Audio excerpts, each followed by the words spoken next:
नमस्कार दोस्तों, आपका बहुत बहुत स्वागत है। तेरी मेरी कहानियाँ से सभी अपडेट पाने के लिए बेल आइकन दबाएं। आज की कहानी है एक अनहोनी। अलार्म बजने लगा। सीमा ने उठकर अलार्म बंद किया। वैसे भी उसे नींद ही कहाँ आई थी। उसने एक नज़र पास ही सो रहे दक्ष पर डाली। वह गहरी नींद सो रहा था। सीमा उठी और सीधा बाथरूम की ओर चल पड़ी। उसने गीज़र ऑन किया और फिर आकर पति ओम को जगाया। अंगड़ाई तोड़ते हुए ओम ने पूछा, लगता है आज रात तुम सोई नहीं। तुम्हें कितनी बार समझाया है, एग्जाम से पहले भरपूर नींद लेना जरूरी होता है। इससे दिल और दिमाग के साथ साथ मूड भी अच्छा रहता है। सीमा बोली, पर मैं क्या करूं, मुझे नींद आती ही नहीं। चलिए अब आप भी उठ जाइए और नहा लीजिए। मैं तब तक नाश्ता बनाती हूँ और रास्ते के लिए भी कुछ खाना पैक कर लेती हूँ। सीमा नीचे रसोई में पहुँची तो देखा उसकी सास पहले से ही उठ गई हैं। उन्होंने सीमा को देखते ही कहा, बहू तुम रसोई की चिंता मत करो, तुम नहा धोकर तैयार हो जाओ, तुम्हें समय से निकलना है। सीमा बोली, माँ आप क्यों परेशान हो रही हैं, मैं करती हूँ ना, अभी बहुत समय है। फिर दोनों सास बहू ने मिलकर पहले नाश्ता और फिर सफ़र के लिए खाना पैक किया। तब तक ओम भी नहा धोकर आ गया था। सीमा ने उसे नाश्ता दिया और खुद नहाने चली गई। दक्ष अभी गहरी नींद में सो रहा था। जल्दी ही सीमा नहा कर आ गई और नाश्ता करके तैयार हो गई। तब तक ओम नाश्ता कर चुका था। उसने सभी ज़रूरी सामान गाड़ी में रखा और थोड़ी देर बाद दोनों पति पत्नी चलने के लिए तैयार हो गए। सीमा ने जाने से पहले अपनी सास का आशीर्वाद लिया और बोली, माँ हम शाम तक लौट आएंगे, आप दक्ष का ध्यान रखना। उसकी सास बोली, बहू यहाँ की चिंता मत करो, ठंडे दिमाग से सोच समझकर अच्छा पेपर देकर आना। आज सीमा की शिक्षक भर्ती के लिए परीक्षा है। वह काफ़ी समय से परिश्रम कर रही है, पर अभी तक उसे कहीं सफलता नहीं मिली है। घर में उसके सास ससुर और ननद आरती है। बेटा दक्ष अभी छोटा है, अभी कुछ दिनों पहले ही उसने चलना सीखा है, इसीलिए आजकल उसका ज़्यादा ध्यान रखना पड़ता है। सीमा उसकी तरफ से थोड़ी चिंतित है, क्योंकि आजकल वह जब तब चोट लगवाता रहता है। बहू बेटे के जाने के बाद उसकी सास सीधा दक्ष के पास पहुंची, पर अभी बच्चा सो रहा था। उन्होंने बेटी आरती को चाय बनाने के लिए आवाज़ लगाई। कुछ देर बाद आरती चाय लेकर आई। दोनों माँ बेटी ने साथ मिलकर चाय पी। कुछ देर बाद सीमा के ससुर जी भी जाग गए और चाय नाश्ते के साथ अखबार पढ़ने में व्यस्त हो गए।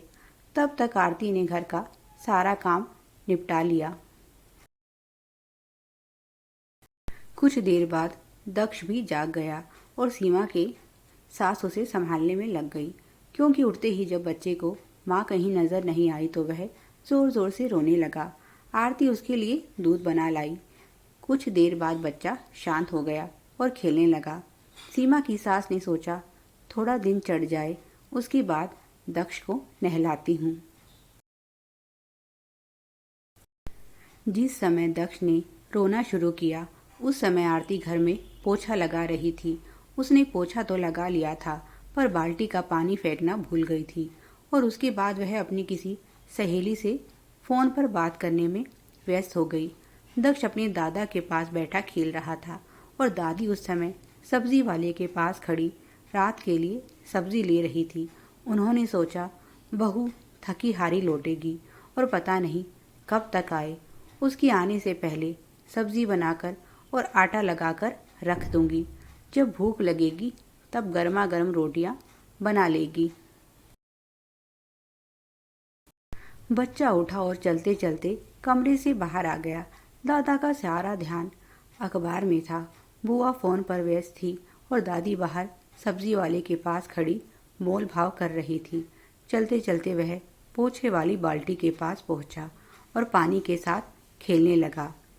वह अपना संतुलन खो बैठा और बाल्टी में औंधे मुंह जा गिरा। ठीक उसी समय दादी अंदर आई और जैसे ही उन्होंने बच्चे को बाल्टी में गिरा हुआ देखा, उनकी चीख निकल गई। उन्होंने भागकर बच्चे को बाल्टी से निकाला।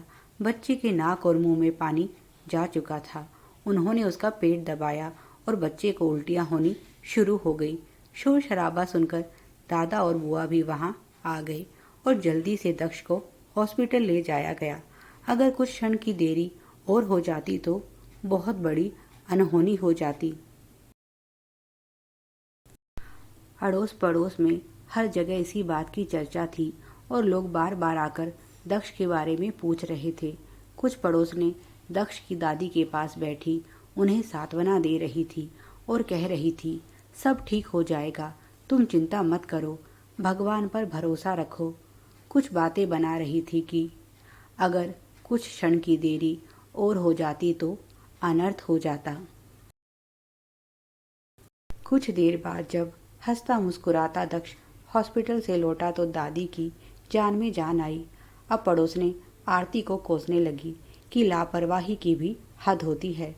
कल को इसे दूसरे घर जाना है, ऐसी लापरवाही करेगी तो कैसे काम चलेगा। अगर बच्चे को कुछ हो जाता तो आज कलंक दादा दादी के सर लगता, बहू बेटे से कैसे नजरें मिलाते। सीमा और ओम जब वापस लौटे तो गली में ही उन्हें इस घटना के बारे में पता चल गया। हर तरफ इसी बात की चर्चा थी। सीमा घर के अंदर पहुंची तो देखा दक्ष दादी की गोदी में बैठा खेल रहा था। उसे देखते ही उसकी सांस की आंखों से आंसू बहने लगे और बोली, आज तो मुझ पर कलंक लगते लगते रह गया, नहीं तो आज मैं तुम दोनों को क्या मुंह दिखाती। और उन्होंने सारी घटना कह सुनाई। एक छोटी सी लापरवाही की कितनी बड़ी कीमत हो सकती थी, यही सोचकर सीमा का कलेजा कांप उठा। आरती भी अपराधी की तरह चुपचाप खड़ी आंसू बहा रही थी। उसने भी रोते रोते भाई भाभी से अपनी गलती के लिए माफ़ी मांगी, पर वह खुशकिस्मत थी कि एक अनहोनी होते होते बच गई, क्योंकि यह छोटी सी लापरवाही दक्ष की जान भी ले सकती थी। सीमा ने आगे बढ़कर दक्ष को सीने से लगा लिया। उसके मन में यही सवाल था, क्या वह फिर कभी सास के भरोसे बच्चे को छोड़कर जा पाएगी। क्योंकि अगर आज दक्ष को कुछ हो जाता तो शायद सीमा कभी अपने ससुराल वालों को माफ़ नहीं कर पाती। खुद ओम भी शायद कभी फिर अपनी माँ पर भरोसा नहीं कर पाएगा और ना ही सीमा के ससुराल वाले कभी इस घटना को भुला पाएंगे। Please like, share and subscribe. Thanks for watching.